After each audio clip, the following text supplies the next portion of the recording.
this is Robin, Greensmoothiegirl.com, and usually we're in my kitchen, but today I wanted to bring you to one of my other favorite places, which is the produce section of one of my favorite stores.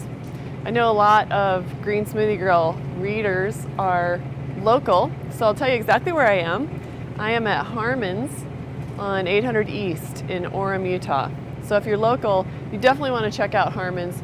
Their greens section is fantastic. I'm going to tell you a little bit about it today and why I like to shop here. You guys know, if you know anything about Greensmoothiegirl.com, that I'm trying to get you to change the staples in your diet. Okay, most people's staples are, what are they? Meat and potatoes and stuff in boxes and cans. Okay, these are my staples right here. I don't buy any of that stuff in boxes and cans or meat and potatoes. What I buy is right here. Two quick things I want to tell you about when you're thinking about buying greens for your green smoothies is, first of all, what should you be willing to pay for organic produce? This is a tough one. I want to remind you that all the studies that are out there, and there are literally hundreds of them, that talk about how disease preventing a high raw plant food diet is. Okay, so in other words, all the plant foods we eat are decreasing our risk of cancer, heart disease, diabetes, asthma, etc.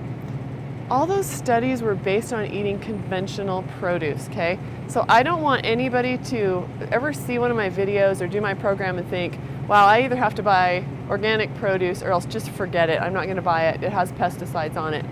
Okay, organic produce is better, absolutely. It's clear.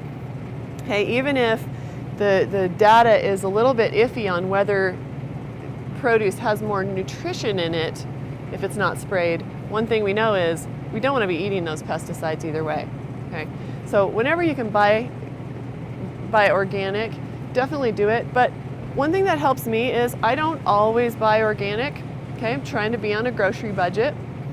So what I do is I have a price point, and what I suggest to you so that you don't feel confused and you're always stressed out about whether to buy the organic or the conventional is decide how much more are you willing to spend for conventional, depending on your budget and your means. Okay, for me, if I see that the organic chard is 25% more than the conventional, I'm gonna buy it every time. It's always worth 25% more to me. Okay, if I see a watermelon that is $2.19 a pound, where the regular watermelon is 49 cents a pound, I'm gonna buy the conventional, okay? It's not worth 400% to me. That's over 400% more. Okay, so decide how much the percentage is that you're willing to pay more and base your decisions accordingly. And when you buy conventional, just wash it well, okay? And don't worry about that produce has pesticides on it, because you kind of have to just let go sometimes and let go of that. Wash it well and realize that if you were eating animal protein, pesticide content in animal proteins and in a lot of other foods is a lot higher than conventional produce, okay? Animals eat the same produce, and those pesticides and toxins build up in the animal flesh, and that's what you eat when you eat meat. Okay, so don't think that we should avoid produce because of those pesticides. As you're planning what to put in your smoothie, make sure you get a good mix of the neutral flavored or the sweet flavored greens with some that are maybe a little more bitter or peppery. Okay, I love arugula. Like, I literally, like, my mouth waters when I think about arugula, but it's kind of a bitter green. I'm not gonna make a green smoothie with all arugula. I'm gonna put a whole bunch of spinach and a handful of arugula. Okay, so spinach, chard, kale, collards, those are really my staples. They're very neutral in flavor. Then I'll add a handful of the bitter ones, which are like dandelion greens, radish tops, mustard greens, turnip greens, those kinds of things. Okay, so get a good balance of that. Remember, again, green smoothies are the elixir. They are the fountain of youth. Okay, eat a lot of greens and you're getting younger. You truly are stemming the aging process. I turned 42 last week, and I'm actually getting younger, and next year I'm gonna be 41. Okay, so here at Harmon's we have like the very staples of a green smoothie.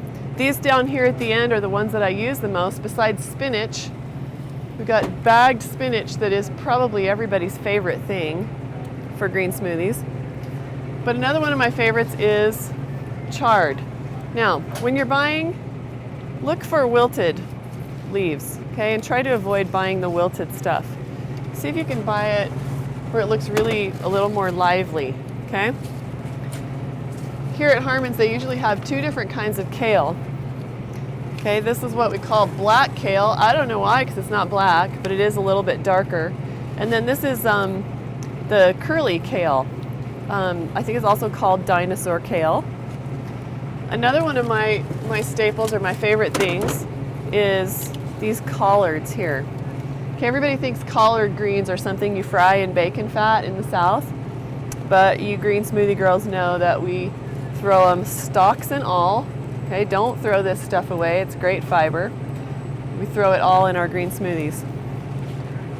We got baby spinach here, great ingredient. Okay, this is something that I bet a lot of you are not using in your green smoothies, but I really want you to try it. Okay, these are mustard greens. Notice that they kind of have feathery leaves. Now, you don't want to overdo mustard greens. If you're doing it for the first time in your smoothie, just use maybe 1 leaf.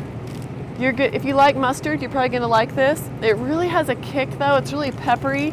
Some of my kids dig it and some of them hate it. So take it easy on the mustard greens. Now, when you're making your buying decisions, I'm going to show you a lot of stuff here, okay? It's going to blow your mind how many choices you have of stuff you can put in your green smoothies. I know a lot of you are cost conscious, and you know what? I get that. I do. I'm a mom trying to manage a budget as well. In fact, I'm a single mom. So one thing I look at is I come here and it's different every day, but I take a look at what is the price here. Okay, mustard greens, this is $2. Okay, look how much I'm getting. Right, look at how much I'm getting for black kale or lacinato kale, $2. Now you tell me, what's the better price here? Okay, if you like mustard greens and you see this and you see that it's organic, this is something you want to put in your basket. Okay, it's a powerhouse nutritionally if you can handle the taste. And by the way, if your greens start to go bad, if you're starting to see them wilt a little bit in your fridge, first of all, you should be preserving them well in your fridge. Something as fresh and vibrant as this should really last a week if you put it in a sealed bag and the temperature's right in your fridge. Okay, but if you start to see it going bad, toss it in the freezer. Okay, you couldn't do that for a salad. You couldn't take this out and put it in a salad out of the freezer, but in your green smoothie, who cares, right? So just pop it out of the freezer and throw it in. Okay, so this is coming home with me today. You guys know that the beets you can use in your hot pink breakfast smoothie. If I haven't gotten you addicted to that, it's in chapter 10 of my 12-step program, the recipe for hot pink breakfast smoothie, which is the best breakfast you'll ever eat, and it has beets and carrots in it, raw beets and carrots. I mean, who eats that for breakfast, right? That's what I eat every day. Okay, so the beets you know are good, but I bet you've been throwing these away your whole life. These are great green smoothie ingredients. Okay, you may not have ever seen gold beets, but this just gives you more variety in your green smoothie if you use the greens from gold beets. Okay, now I told you that greens are your lowest calorie, highest micronutrient food ever. Well, that's true. Compare it to a Twinkie and it'll just blow your mind. Twinkies are super, super, super high calorie with absolutely no nutrition. But even compared to the root, you know, a serving might be 100 calories here, whereas a serving here might be 30 calories with literally double or triple the nutrition. So don't throw these away, use them. The tops of most vegetables are edible.